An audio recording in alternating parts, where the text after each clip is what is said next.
డాక్టర్లకు అలాగే వివిధ విద్యార్థి సంఘ నాయకులకు యువజన నాయకులకు మేము ఒక్కటే తెలియజేసుకుంటున్నాం. దాదాపుగా ఈరోజు డాక్టర్కి దాడి జరిగింది.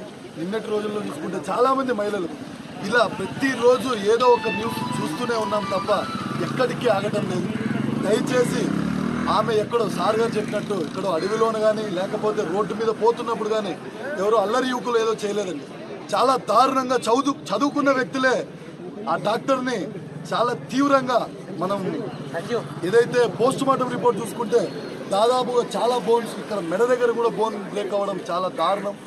ఆ మహిళ ఎన్ని ఇబ్బందులు పడి ప్రాణం వదిలిందనేది మనం దృష్టిలో పెట్టుకోవాలి. ప్రతి ఒక్క మహిళని మన అక్క చెల్లెలాగా మన అమ్మలాగా భావిస్తే ఇలాంటి ఆలోచనలు రావు. ముఖ్యంగా తల్లిదండ్రులు అలాగే వివిధ టీచర్లు అయితేనేమి ప్రతి ఒక్కరు మహిళల మీద ఇలా మనం నడుచుకోవాలనే విధంగా ఖచ్చితంగా మోటివేట్ చేయాల్సిన అవసరం ఎంతైనా ఉంది. చాలా దారుణం అండి. మనం ఆ పోస్ట్ మార్టం రిపోర్ట్ నేను పొద్దున్నే చూడడం జరిగింది. ఆ అమ్మాయి ప్రైవేట్ పార్ట్స్ అయితేనేమి ఆ అమ్మాయి బాడీలో ఉండే బ్రేకింగ్స్ అయితేనేమి ముఖం మీద ఉండే కాట్లు అయితేనేమి ఇంత దారుణంగా మనుషులే కదా మనం. ఒక్కసారి మన ఆ ప్లేస్లోన మన అక్క చెల్లె ఉంటే మనం విధంగా బిహేవ్ చేస్తాం.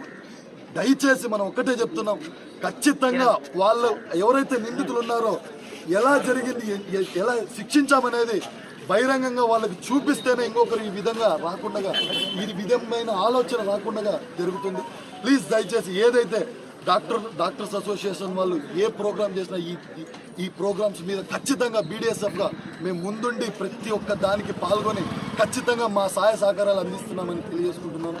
దయచేసి అసలు చాలా దారుణం అండి. మనకు ప్రాణాలు ఇప్పుడు నాకు యాక్సిడెంట్ అయినా డాక్టర్లే ప్రాణాలు కాపాడుతారు. అలాంటి వాళ్ళకే ప్రాణానికి రక్షణ లేదంటే బతుకు వేస్ట్ అండి. దయచేసి ఎవరైతే ఈ విధమైన చర్యలు ఉన్నారో వాళ్ళందరికీ మేము పర్సనల్గా వారిని అనుకోండి ఏదైనా అనుకోండి ఈ విధమైన వాళ్ళు ఎవరు కనిపించినా వదిలే ప్రసక్తి లేదు.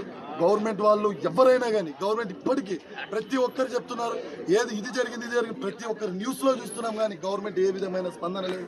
చాలా దారుణంగా ఆ medical college principal I think నాకు తెలీదు ఆయన కూడా ఆమెనే ఊరేసుకొని చనిపోయిందని ఆమెనే సూసైడ్ చేసుకొని చనిపోయిందని చెప్పడం దారుణం. దయచేసి దీన్ని వెంటనే అరికట్టే విధంగా ప్రభుత్వం కూడా పూనుకోవాలని నేను తెలియజేసుకుంటున్నా. నా పేరు రమేష్, నేను Bahujan democratic student federation state committee. అదేంటంటే కొంతమంది దుందర్లు ఈరోజు అమ్మాయిని దాడి చేసి అత్యాచారం చేసి ఈరోజు తీవ్రంగా చంపడం జరిగింది. దీన్ని తీవ్రంగా మేము ఖండిస్తున్నాం. ఫస్ట్ విద్యార్థి సంఘం ఈరోజు ఆధారపడటంలో ఏమైనా ఆధారంలో దేశవ్యాప్తంగా బంధు సేవా కార్యక్రమం అందరూ భాగంగా నిశ్చల కార్యక్రమం ఏదైతే ఆ బంధుకు ఎస్ఎఫ్ఐ విద్యార్థి సంఘం యువజన విద్యార్థి సంఘంలో పెద్ద ఎత్తున సముద్రం మద్దతు తెలియజేశాం. ఇలాంటి సంఘటనలు ఇప్పటికే కేంద్ర రాష్ట్రాలు స్పందించి అలాంటి నిర్ణయం